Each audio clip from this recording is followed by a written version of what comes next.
একটা বিরাট অভ্যুত্থানের মাধ্যমে এটা পরিবর্তন হয়েছে।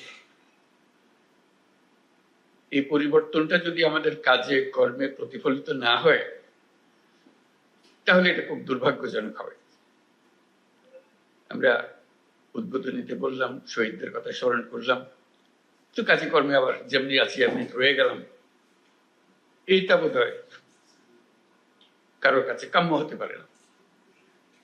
যেই উদ্দেশ্য নিয়ে, যে পরিস্থিতিতে এই নতুন